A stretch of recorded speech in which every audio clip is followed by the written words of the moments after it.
दुक्का नेताओं का नाम ले सकते हैं, लेकिन जिस ओहदे पर रहते हुए शिवराज सिंह चौहान ने 18-20 साल लगातार काम किया है, तो आप ये मानकर चलिए कि उनको न सिर्फ पॉलिटिकल अनुभव बल्कि सरकार कैसे चलाई जाती है, कैसे लोगों को बांध के रखा जाता है, कब उनको कह सकते हैं अपने साथ जोड़ कर रखा जाता है, उनको कलाई बहुत अच्छे से आती है। आपने देखा कि जब वो मुख्यमंत्री नहीं रहे तो किस तरह से लोग उनके लिए बिलाप करते हुए रोते हुए नजर आए। तो ये एक अब ये फूलों का गुलदस्ता लेकर मुलाकात हो रही है, तो मुझे लगता है कि हो सकता है कि आने वाले दिनों के लिहाज से कि अपनी जो पर्सनल चीज़ है उसको पीछे छोड़ते हुए पार्टी हित के लिए काम किया जाए, पार्टी को कैसे बेहतर करना उसके लिए काम किया जाए, और यहाँ पर मोहन यादव के साथ में उनकी कैसे ट्यूनिंग बने इसको लेकर भी मुझे लगता है मुलाकात होनी ज़रूरी थी। क्योंकि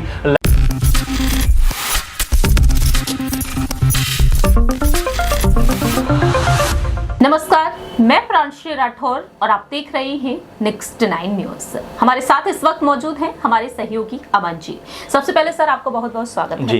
बात करेंगे मध्य प्रदेश के पूर्व मुख्यमंत्री शिवराज सिंह चौहान के बारे में। मौजूदा मुख्यमंत्री मोहन यादव से उन्होंने एक बार फिर से मुलाकात की है और इस मुलाकात को लेकर फिर से वही सियासी सवाल उठना शुरू हो चुके हैं कि शिवराज सिंह चौहान को कब कोई बड़ी जिम्मेदारी मिलेगी। आपको बता दें कि हाल ही में शिवराज सिंह चौहान ने बीते कल ही मोहन यादव से मुलाकात की और इस मुलाकात के बाद उन्होंने सोशल मीडिया पर एक पोस्ट भी साझा किया है। तस्वीर को साझा करते हुए उन्होंने साफ तौर पर लिखा है कि आज निवास पर मध्य प्रदेश के मुख्यमंत्री मोहन यादव जी से सौजन्य भेंट की और साथ ही साथ वह लिखते हैं कि उत्तर प्रदेश माफ कीजिएगा प्रदेश के विकास एवं जन कल्याण से संबंधित अलग अलग मुद्दों पर उनकी चर्चा हुई। लेकिन इस मुलाकात के असली सियासी मायने क्या कुछ निकल के आगे आ सकते हैं यहाँ पर, क्योंकि अभी देखा जाए मोहन यादव जिस तरह से शिवराज से मुलाकात कर रहे हैं, उन्होंने जिस तरह से पहले भी कहा कि कहीं ना कहीं यहाँ पर प्रदेश का जो विकास करना है तो शिवराज से उन्हें काफी कुछ सीखने को मिलेगा। लेकिन शिवराज के बारे में अगर बात कर ली जाए, नाराजगी क्या वाकई में अब धीरे धीरे खत्म होने वाली है?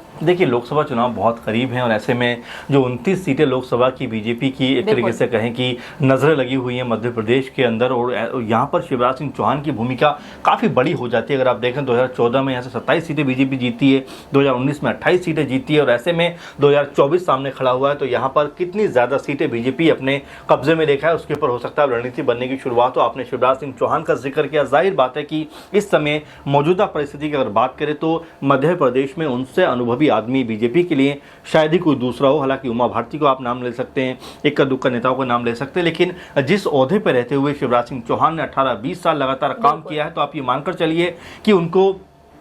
न सिर्फ पॉलिटिकल अनुभव बल्कि सरकार कैसे चलाई जाती है, कैसे लोगों को बांध के रखा जाता है, कब उनको कह सकते हैं अपने साथ जोड़ कर रखा जाता है, उनको कलाई बहुत अच्छे से आती है। आपने देखा कि जब वो मुख्यमंत्री नहीं रहे तो किस तरह से लोग उनके लिए बिलाप करते हुए रोते हुए नजर आए। तो ये एक पॉलिटिशियन की सबसे बड़ी ताकत है कि लोग किस तरह से आपसे जुड़े हुए हैं। हो सकता है बीजेपी इसी का लाभ लेना चाहती हो, लेकिन हाँ, खबरें ये भी हैं कि जिस तरह से उनकी नाराजगी रही है, जिस तरह से वो नाराज हैं बीजेपी से, क्योंकि सीएम पद से हटाए जाने के बाद तमाम सारे स्टेटमेंट प्रांची उनके ऐसे रहे जो देख लगता है कि वाकई वो सरकार से खुश नहीं है, बीजेपी आला कमान से खुश नहीं है और नए मुख्यमंत्री मोहन यादव से भी खुश नहीं है। लेकिन जिस तरह से अब ये फूलों का गुलदस्ता लेकर मुलाकात हो रही है, तो मुझे लगता है कि हो सकता है कि आने वाले दिनों के लिहाज से कि अपनी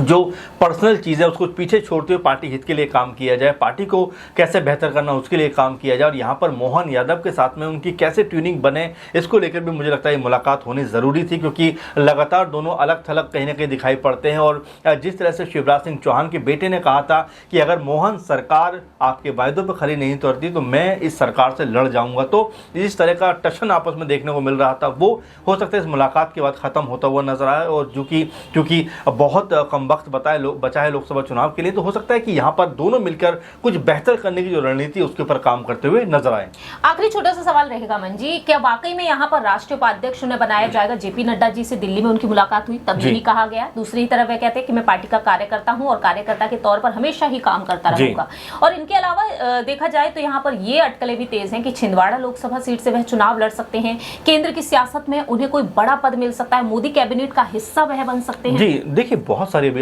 बातें चल रही हैं, तमाम तरह की अफवाहें भी चल रही हैं, तमाम तरह की ऐसी बातें भी हैं जो शायद आने वाले दिनों में सच होंगी झूठ होंगी, इसका भी पर्दाफाश हो जाएगा। लेकिन ये जरूर कहा जाएगा प्रांशु जी कि शिवराज सिंह चौहान का जो कद है वो राजनीति में बहुत ऊंचा है, बहुत बड़ा है। 4 बार मुख्यमंत्री रहना अपने आप में बड़ी उपलब्धि है। तो ऐसे में बीजेपी आलाकमान जरूर चाहेगा कि भाई इतने बड़े नेताओं को कहीं ना कहीं बेहतर पोजीशन उनको दी जाए, बेहतर तरीके से यूज किया जाए। हो सकता है कि आने वाले चुनाव के बाद का जो जिस तरह देखा जा रहा है कि छिंदवाड़ा से चुनाव लड़ते हुए नजर आ जाए या किसी और सीट से भी चुनाव लड़ते हुए नजर आ जाए, लेकिन चुनाव जीतते हैं और सरकार बीजेपी की बनती है तो जाहिर बात है कि उनको बड़ा ओहदा, बड़ा पद मिलता हुआ नजर आएगा, क्योंकि इसके लिए वो डिजर्व करते हैं कि इतने दिनों की राजनीति अनुभव रखने वाले व्यक्ति को आप इस तरह से इग्नोर नहीं कर सकते। और यहाँ पर शिवराज सिंह चौहान को भी मेरे ख्याल में बहुत बड़ी जिम्मेदारी केंद्र सरकार में मिलने वाली है।